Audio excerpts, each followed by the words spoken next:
Okay, I'm gonna try to get this video out really fast because I only have a day to make it, and I really want to get all these feelings out before they rush out of my brain to make room for my next hyperfixation. So, without dilly-dallying, I love Confessions of a Rotten Girl, I love SAWTOWNE, I love BL, I love old Vocaloids, I love this art, I love this model, I love this editing, I love Beefy Gakpo, I love this Miku, I love this reference, I love this entire production, I love this song, I love this song, I love this song! Confessions of a Rotten Girl is a song that I love so much for so many reasons, and despite me just saying that I'm trying to get this out before the hyperfix goes away, I don't think I will ever stop loving it. It will never stop being special to me. It is the best Vocaloid song of 2025, and I know it just started. I don't care. That's the truth. I don't know if I've explicitly stated this on this channel, but being a Vocaloid fan since a really young age got me extremely attached to all the different motifs and themes you see in the older songs and MVs. And by older, I don't mean 2000s Vocaloid older, I mean like early mid 2010s older. I look back on this era so fondly that you could raise a vegetarian lion on that nostalgia. There's also just so many special things about it. The poppy, upbeat, and intense sound of the music, the little additions to the visuals like chibi characters, models, or effects, the use of other Vocaloid characters to expand the world of the songs, the headcanons of the fans that make things more fun and lighthearted,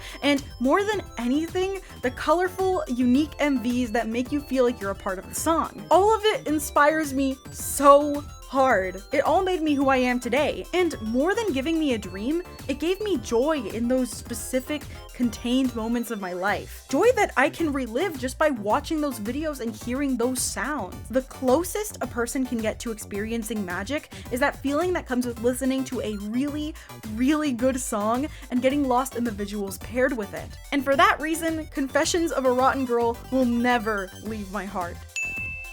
Even though it was made in the big year of 2025, the song encapsulates all of those aspects I love about mid-2010s Vocaloid songs, while giving us so much more at an astounding level of quality. Like, oh my god! Seriously, I cannot believe how well produced, polished, and just eye-candy all of this is. I already knew that SAWTOWNE makes basically all of the art, assets, and MVs for his songs, so I thought, wow, that is so impressive, what a god amongst men. And then I paused and thought again, and realized that reaction was way too nonchalant for this level of quality. Have you ever tried to make an MV? If you have, you know it is so much work, time, and energy. I love storyboarding, but I've never had the editing skills to make it all look right. I can draw, but I run out of stamina super easily and can never build up the motivation to start anyway. Then I think, why not use a 3D model? Before promptly remembering that 3D modeling is very hard, and I do not have time to learn all that with these college courses. But SAWTOWNE, the absolute superhuman, made this whole song, drew this whole thing, edited this whole video, and on top of that, made an absolutely adorable low poly CG setup for this adorable scene that I just, it's so cute! Now, this isn't me being like, man, how did you do that? And being a Debbie Downer because I don't have the time skills or patience or anything. At least it's not just that. But it's also just, oh my god, that is so impressive. And it all looks so polished to boot. I love clean art, and everything here is just, it's so visually stimulating. I love it. Guys, I've been looping this MV like an unrestricted toddler staring at Cocomelon. I'm a simple girl. You give me color, you give me fun, you give me characters I like, and I'm done. Bars. I also just, I love SAWTOWNE's music. If these MVs didn't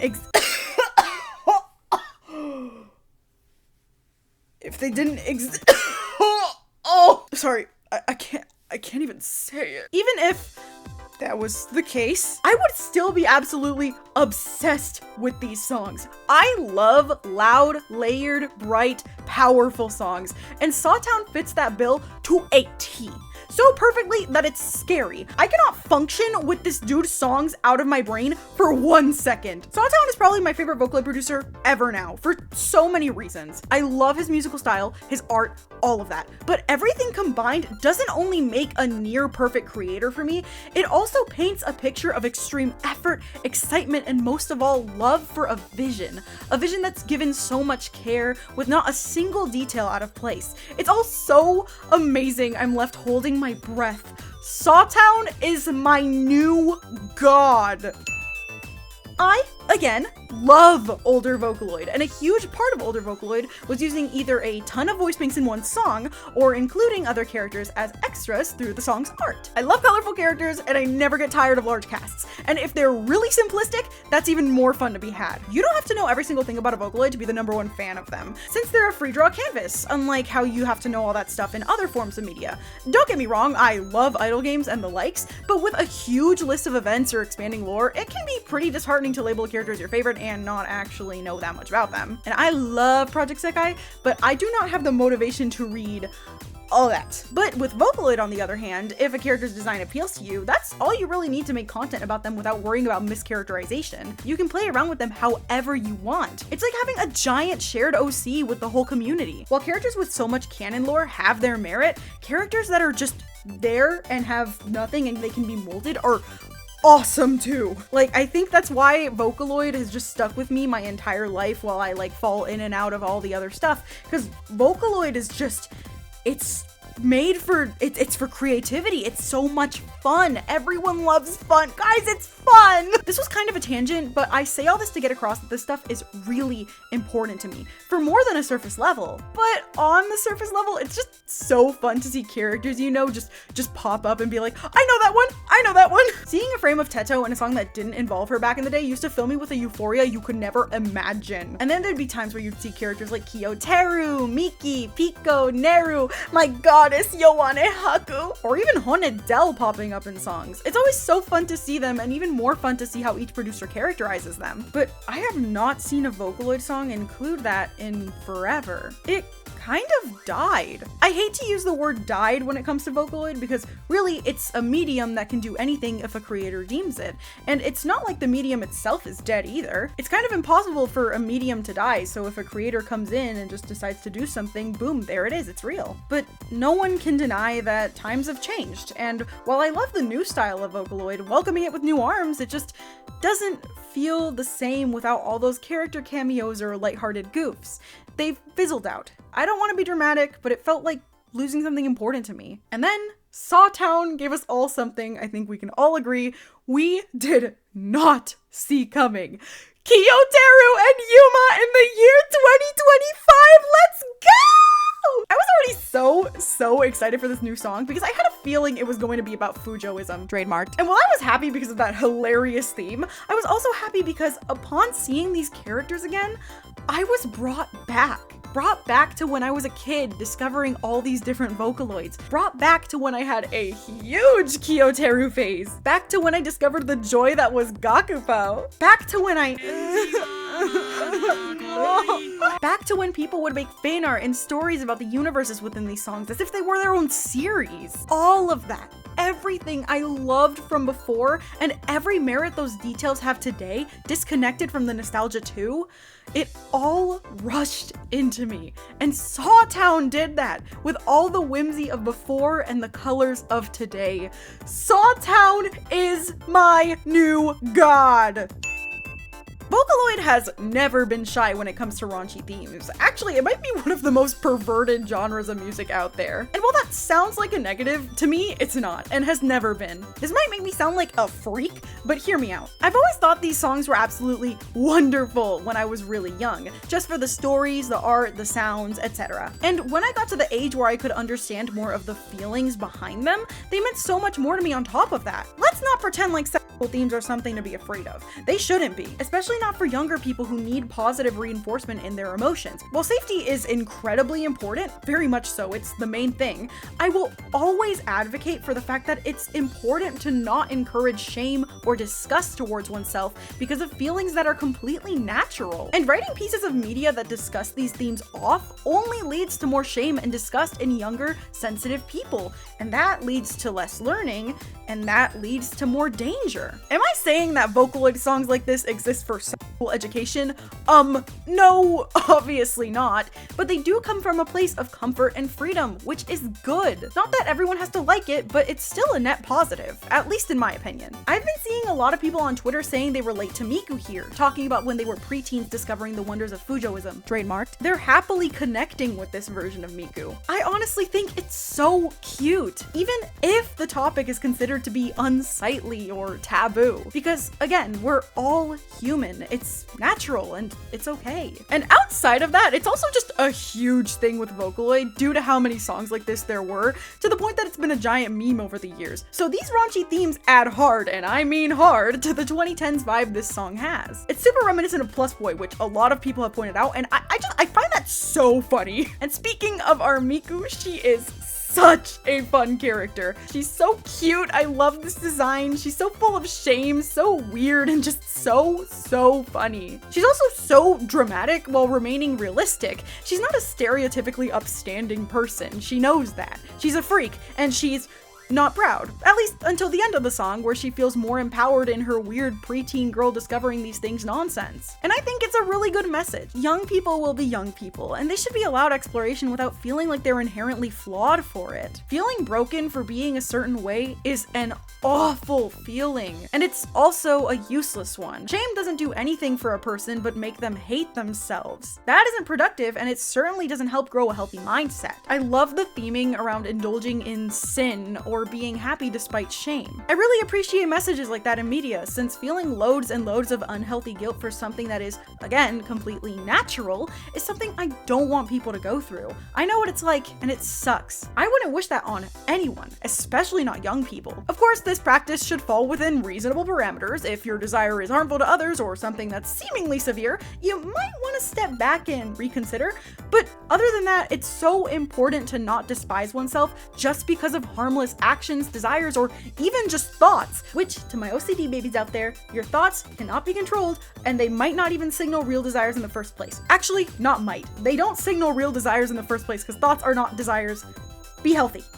I feel like some people could read this as it's okay to be gross towards others. I've seen a ton of people say that this song is supporting fetishization, but that's clearly not what it's about. It's about accepting oneself and not feeling ashamed of desires that, can't really be controlled and aren't really harmful anyway. But to each their own. Artistic interpretation, I guess. The same goes for me though, so don't tell me I'm wrong or I will cry.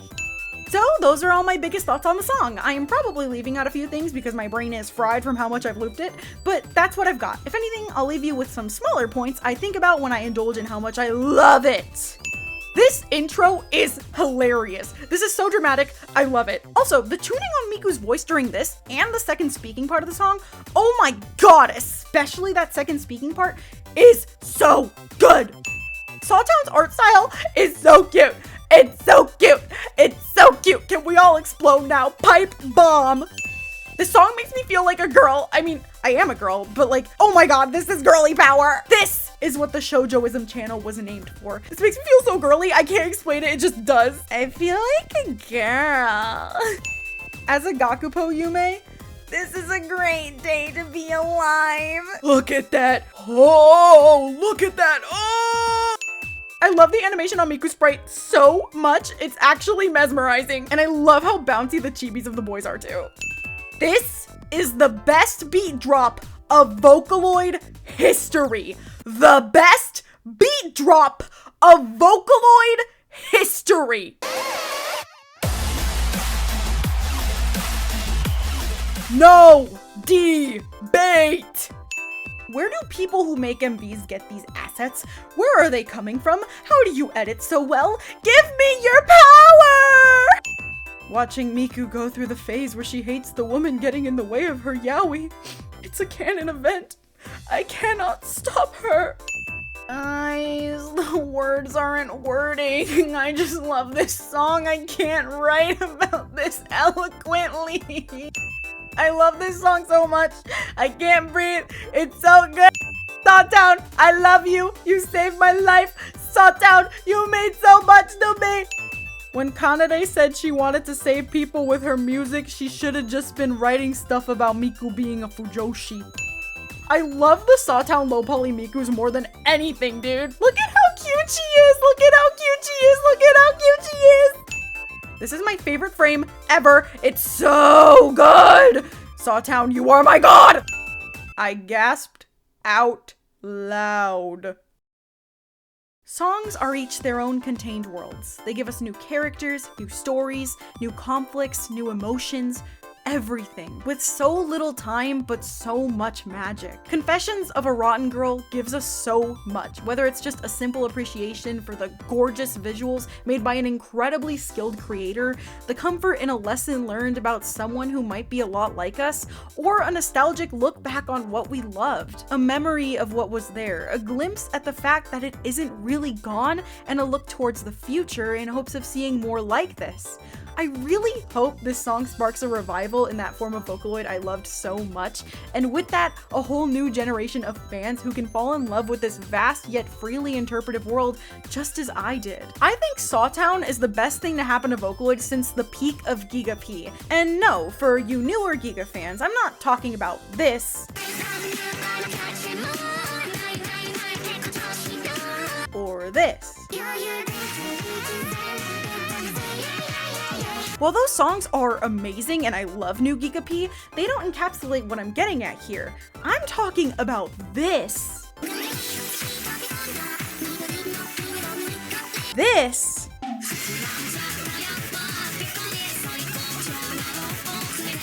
And of course, this.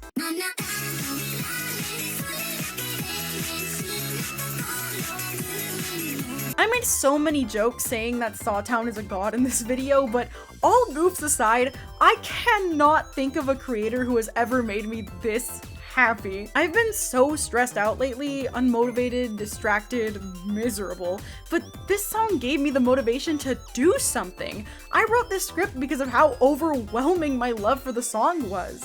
And even though I don't think I got it across too well, or even if this actually turns out to be a total mess of a video essay, I'm really glad I at least got to get my passion across by spitting all this word salad at you. So, SAWTOWNE, thank you for giving me, for giving all of us something so wonderful.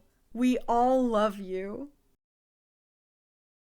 Thank you all so much for watching this video. I don't have much to say that I haven't already said, or that wouldn't take me a whole other tangent. I've mentioned before that I'm trying to be more concise when writing scripts, so I stop burning myself out, but it's really hard when you're a chronic yapper. Speaking of burnout though, I'm really sorry I haven't been posting a lot lately. I say this a lot now. I wanted to start off the new year strong, so I'm really sorry about that. I hope I can get back to you guys better soon. Anyway, thanks for listening. I'm gonna go ahead and listen to the song again now, so please go support SAWTOWNE. He deserves so much for all that magic. Make sure to keep living because that's the only way things will get better and the only way you can experience songs like this again.